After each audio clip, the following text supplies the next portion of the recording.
गर्मी और उमस के लिए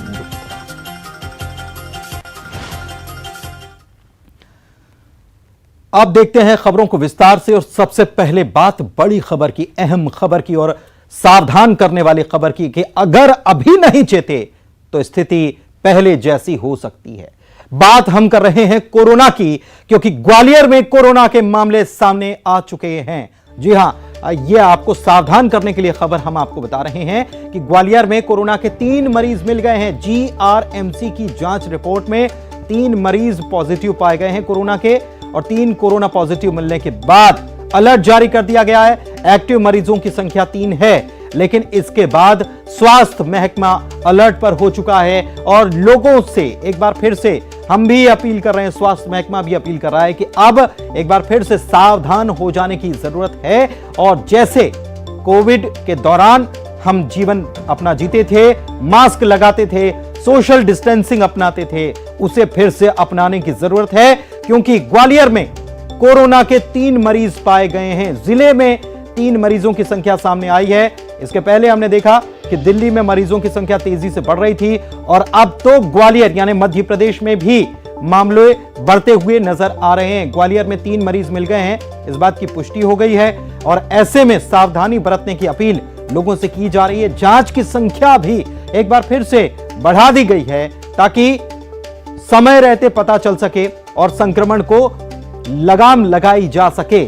एक बार फिर से कोरोना के बढ़ते हुए मामले परेशानी का सबब बन सकते हैं, लेकिन अगर सावधानी रखी गई तो इस परेशानी को दूर भी किया जा सकता है। जरूरत है हम सबको सावधान रहने की, और जैसे कोविड प्रोटोकॉल का जो पालन हम कर रहे थे, कोविड एप्रोप्रिएट बिहेवियर जो हमारा था, अगर उसको अपनाए रखते हैं तो कोरोना के मामले बढ़ने से पहले ही थम जाएंगे। सुशील हमारे संवाददाता हमारे साथ जुड़े हुए हैं, उनसे बात करते हैं ग्वालियर से। सुशील, ये चौंकाने वाली जानकारी, हालांकि दिल्ली में मामले बढ़ ही रहे थे, लेकिन अब तो ग्वालियर में भी 3 मरीज मिल गए हैं और स्वास्थ्य महकमा जाहिर तौर पर अलर्ट हो गया होगा। लोगों को भी जागरूक होने की जरूरत है।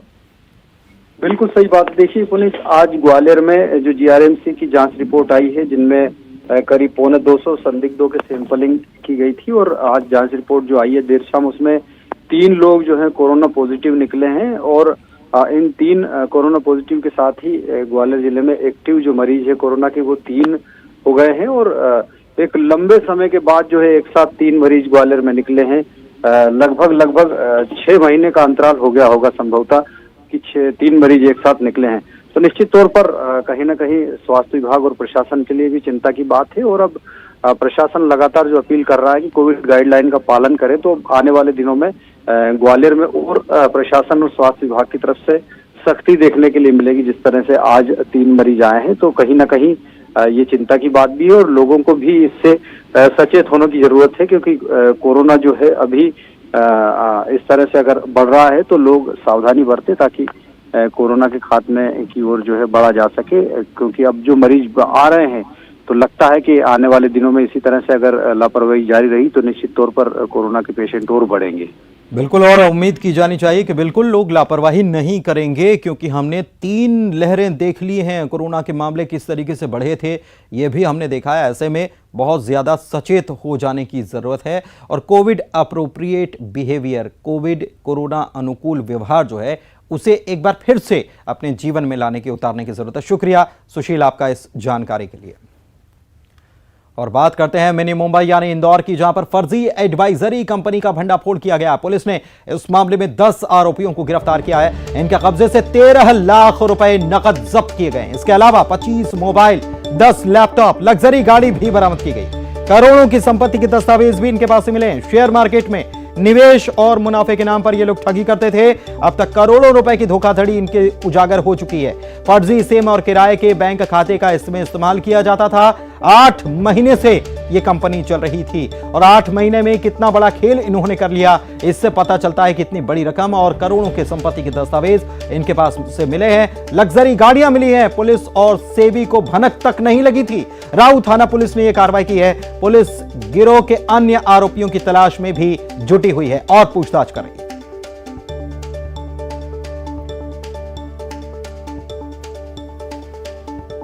बैंक पकड़ी है जो कि एक फर्जी तरह की एडवाइजरी चलाती थी। एडवाइजरी और फर्जी एडवाइजरी में ये फ़र्क रहता है कि फर्जी एडवाइज़री रजिस्टर्ड नहीं रहती है। वो लोगों को सुनहरे सपने दिखा के उनसे पैसे ऐंठती है और वो पैसे अपने निजी खातों में लेकर इस्तेमाल कर देती है। ऐसी एक फ़र्जी एडवाइज़री जो अलग अलग नामों से चल रही है, एक ही फ़र्जी एडवाइज़री जो अलग अलग नामों से चल रही है। कहीं पर वीपी फाइनेंस है, कहीं पर दादाजी ट्रेडर्स के नाम से चल रही है। ऐसे 4-5 नाम रखे हैं। ऐसी एक गैंग हमने पकड़ी है।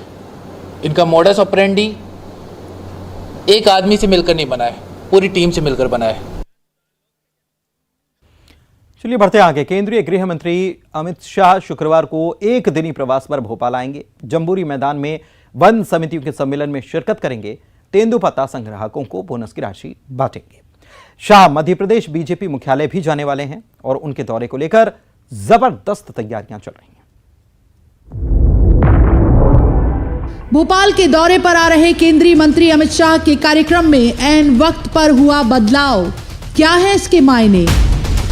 अमित शाह के तय कार्यक्रम में अब बीजेपी मुख्यालय भी शामिल हुआ है, जहां वो 2 घंटे रुकेंगे।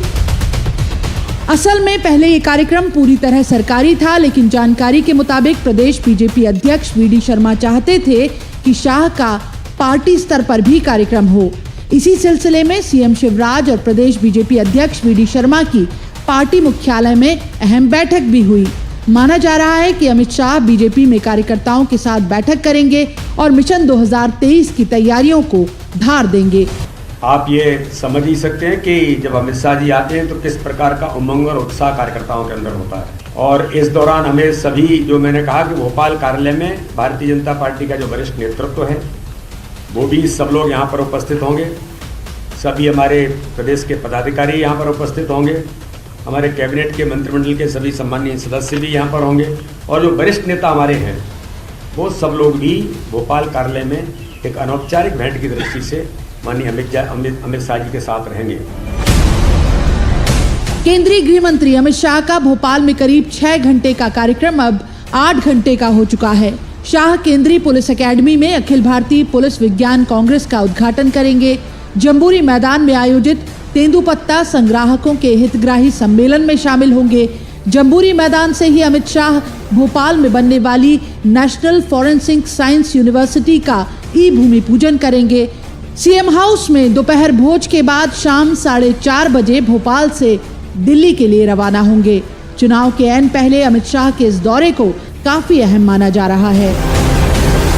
आ रहे हैं माननीय गृह मंत्री जी, जो सौगात देंगे वो वन समितियां और ग्राम सभाएं जो हैं हमारी, जो इमारती लकड़ी से आय शासन को प्राप्त होती है उसका 20% हमने ग्राम स्तर पर ही वन समितियों को देने का फैसला किया है। वो सौगात देंगे। कुछ समितियों को तेंदुपत्ते के बोनस का वितरण करेंगे, तो वन ग्राम को राजस्व ग्राम में परिवर्तित करने की कार्रवाई भी उस समय तक पूरी हो जाएगी, जिसको पूर्ण करेंगे माननीय अमित शाह। इसी जंबूरी मैदान पर हुए आदिवासी गौरव दिवस के कार्यक्रम में बीते नवंबर महीने में प्रधानमंत्री नरेंद्र मोदी शामिल हुए थे। मध्य प्रदेश में आदिवासी वर्ग के लिए 47 सीटें आरक्षित हैं। 2013 में हुए विधानसभा चुनाव में 47 में से बीजेपी को 32 सीटों पर जीत मिली थी, जबकि कांग्रेस को केवल 15 सीटें ही मिली थी। 2018 में हुए विधानसभा चुनाव में ये आंकड़ा पलट गया और बीजेपी के खाते में 16 सीट रह गईं, जबकि कांग्रेस को 30 सीट मिली थी। अब ये पूरी कवायद आदिवासी वोट बैंक पर पकड़ मजबूत करने के साथ इस फासले को तय करने के लिए है। भोपाल में शरद श्रीवास्तव के साथ bureau report, news 18 Madhya Pradesh Chhattisgarh. तो शाह कल भोपाल आ रहे हैं, लेकिन केंद्रीय सड़क परिवहन मंत्री नितिन गडकरी आज छत्तीसगढ़ में थे। उन्होंने छत्तीसगढ़ को 9,240 करोड़ रुपए की लागत की 33 सड़क परियोजनाओं की सौगात दी। उनका कहना है कि अगले 5 साल में छत्तीसगढ़ की सड़कों को अमेरिका के बराबर कर देंगे। केंद्रीय मंत्री ने वादा किया कि 2024 तक 1 लाख करोड़ रुपए की सड़कें बनाई जाएगी। बस सरकार फॉरेस्ट और लैंड क्लियरेंस देती रहे। छत्तीसगढ़ की प्रगति और तरक्की की राह में एक नई रफ्तार जुड़ गई है। केंद्रीय सड़क परिवहन मंत्री नितिन गडकरी ने छत्तीसगढ़ को करोड़ों की सौगात दी है। मुख्यमंत्री भूपेश बघेल की मौजूदगी में रायपुर में आयोजित समारोह में नितिन गडकरी ने 9,240 करोड़ की लागत के 33 सड़क परियोजनाओं का लोकार्पण और शिलान्यास किया। इस खास मौके पर मुख्यमंत्री भूपेश बघेल ने कहा कि छत्तीसगढ़ में राष्ट्रीय राजमार्ग 3,234 किलोमीटर है। मैंने जो मांगे की उसे केंद्र ने स्वीकृति दी। राष्ट्रीय राजमार्ग के लिए भूमि की आवश्यकता होती है, वन विभाग की अनुमति भी चाहिए होती है। इसके लिए मैंने हाई पावर कमेटी घोषित की है। साथ ही उन्होंने मांग की है कि बलौदाबाजार रोड को 4 लेन कर दिया जाए। कोरिया से सुकमा तक राम वन गमन पथ को 1000 किलोमीटर तक जोड़ दिया जाए। निश्चित रूप से चाहे वो किसी प्रदेश में हो, उसमें कोई भी पार्टी की सरकार हो, कभी वो भेदभाव नहीं करते। गडकरी जी केवल अच्छे मंत्री ही नहीं है, बल्कि अच्छे वक्ता भी हैं। पिछले वर्ष मैंने आपसे मुलाकात करके आग्रह किया था कि छत्तीसगढ़ के 3 मार्गों को राष्ट्रीय राजमार्ग घोषित किए जाने की आवश्यकता है, जिसमें रायगढ़, घरघोड़ा, धरमजयगढ़, पत्थलगांव मार्ग 75 किलोमीटर, अंबिकापुर, वाड्रफनगर, बमनी, रेणुकूट, बनारस मार्ग लगभग 110 किलोमीटर, पंडरिया बाजार, गांडासराई मार्ग 37 किलोमीटर और अभी हमारे पीडब्ल्यूडी मंत्री ने जो बात बालोद और बेमेतरा की है उसे भी आप सम्मिलित करेंगे, ऐसा मैं आपसे आग्रह करता हूँ। केंद्रीय मंत्री नितिन गडकरी ने अपने संबोधन में कहा कि छत्तीसगढ़ की सड़कें हम इस तरह बनाएंगे कि अगले 5 साल में यहाँ की सड़कें अमेरिका के बराबर हो जाएंगी। छत्तीसगढ़ सरकार से उन्होंने कहा है कि 1 लाख करोड़ की रोड 2024 तक बनाऊंगा, बस आप फॉरेस्ट और लैंड क्लियरेंस जल्दी कर दीजिए। ये पूरे छत्तीसगढ़ बॉर्डर पर गढ़चिरौली, सिरोंचा, एटापल्ली, अहेरी आपके बॉर्डर तक हमारी स्कूलें चलती, 1800 टीचर है। बहुत परिस्थिति खराब है और इसलिए ये क्षेत्र छत्तीसगढ़ को लगकर है, आंध्र प्रदेश से भी लगकर है और ये तीनों क्षेत्रों का अगर रोड अच्छा बन जाएगा, विकास होगा, बिजली आएगी, पानी उपलब्ध होगा, तो मुझे लगता है कि निश्चित रूप से ट्राइबल का विकास होने से हमारे देश का भी विकास होगा। हमारे देश में जो 115 एस्पिरेंट डिस्ट्रिक्ट है, जो सोशली, इकोनॉमिकली, एजुकेशनली बैकवर्ड है, उनमें ट्राइबल डिस्ट्रिक्ट सबसे ज्यादा है और मुझे खुशी है कि आपने जो रोड की मांग की है उसमें ट्राइबल सेक्टर का भी बहुत बड़ा हिस्सा है। निश्चित रूप से उसको प्रायोरिटी देंगे। सरकारी कार्यक्रम से अलग केंद्रीय मंत्री नितिन गडकरी के रायपुर दौरे के कुछ निजी पल भी कैमरे में कैद हुए हैं। जब सीएम बघेल के आवास पर नितिन गडकरी पहुंचे तो परिवार वालों ने दिव्य स्वागत किया। घर की बहू ने पैर छूकर आशीर्वाद लिया। पूर्व सीएम डॉक्टर रमन सिंह के आवास पर भी कुछ ऐसा ही नजारा दिखाई दिया। सियासत में ऐसी रवायतें अच्छी हैं। Bureau report, news 18 Madhya Pradesh, Chhattisgarh.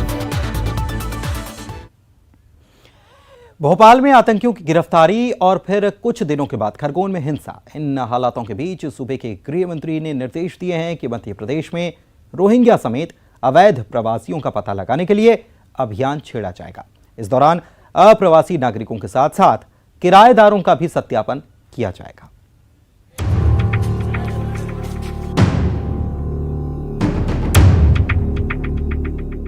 Bhopal में जमात उल मुजाहिदीन यानी जेएमबी बांग्लादेश के 4 आतंकियों की गिरफ्तारी के बाद मध्य प्रदेश में रोहिंग्या समेत अवैध प्रवासियों का पता लगाने के लिए अभियान चलाया जाएगा। सूबे के गृह मंत्री नरोत्तम मिश्रा का कहना है कि इसके लिए पुलिस विभाग को निर्देश जारी किए गए हैं। विदेश घुसपैठियों की पहचान के लिए ये अभियान होगा। अब सरकार के निर्देश पर पुलिस मुख्यालय ने सभी पुलिस अधीक्षकों को अभियान चलाकर अवैध रूप से रह रहे नागरिकों की पहचान करने के आदेश दिए हैं।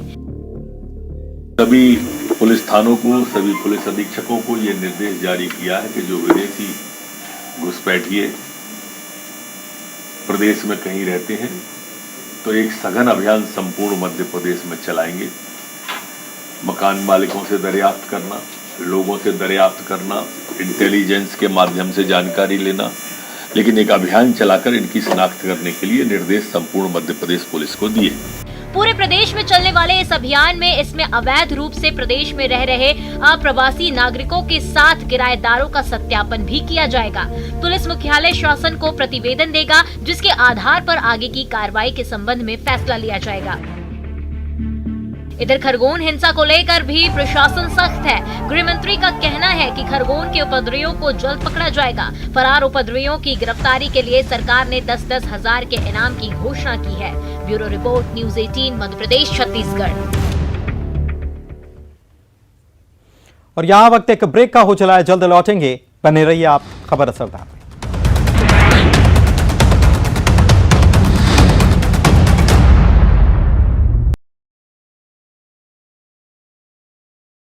सेवा दिवस पर